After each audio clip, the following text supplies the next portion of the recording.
everybody. I want to thank you all for coming out as well. Showing you a picture here of my beautiful niece. Her name is Jennifer Joyce, and I'm sure you remember her all from the paper. Jennifer was only 17 years old, and she was murdered on the southeast outskirts of Calgary, Alberta. They've never found her slayer either. We've been interviewed many times by the paper. I have been on Crime Stoppers. I have been on Maury Povich. I have begged every year, if anybody remembers anything from that point in time, to please come forward and let us know.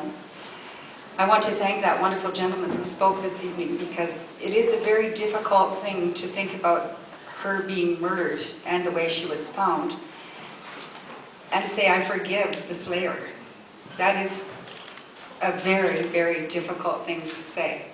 I am a Christian, and I hope that God puts that in my heart. I do want to forgive the slayer. But if this little lady was here with me today, she would be 38 years old, and I'm sure she'd have a bunch of little ones, because that's our family way. I just would ask you all that when you're saying your prayers, to please pray for this young lady, and pray that soon we will get an answer. The RCMP still, they have her now in what they call the archives. As I said, we have been interviewed many times by the papers, Crime Stoppers. As of yet, no information. So if you know anybody and they see this picture and they remember anything, please have them get in touch with the RCMP or the City Police. Again, I thank you all for coming, and God be with you. Oh, I know what I wanted to share with you. I was going to share a funny story thanks to that gentleman. The last time I saw Jennifer, she was found on my daughter's birthday on October 7th, 1991. She had been missing since July 31st. That day, the picture that you see there, herself and her brother and myself had gone down to the bay. And at that point in time, my daughter-in-law was the photographer there, and she did these pictures. So anyways, when we came home from having our photos done, we stopped by and saw their grandmother, and we had a nice day. We went out for lunch. Just an absolutely fabulous day.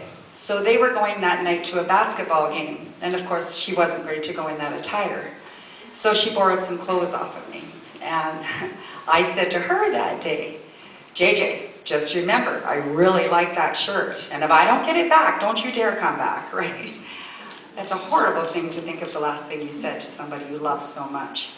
I called her numerous times after that, and of course got no response, and found out that she was missing. And a gentleman who was head of the missing persons at that time, I believe his name to be Constable L. I'm sorry, I can't remember his last name. I'm going to go with Sims. I don't think he works with the force anymore, but he kept me on the top of the list. So as I say, that was July 31st, and between the time of my last visit with Jennifer, I had numerous friends call me and tell me about different bodies that had been discovered that year on their route to Calgary. And the amazing thing was that there was 3 Jennifers before my Jennifer. And so when the police came to visit me that day on Dawn's birthday, I was on my way out the door to go to work, and I got a call from the RCMP, and they said that they were coming to visit me. And I said, well, I'm actually on my way to work. And they said they were at my work. So I had a really bad feeling when they did come to see me. But yes, the final result was that they had found her body on the outskirts. And it was horrific because a young man was taking his child for a walk. And on this walk, the child saw some animals gnawing at something, and the father walked over thinking it was another animal. And it was not. It was Jennifer.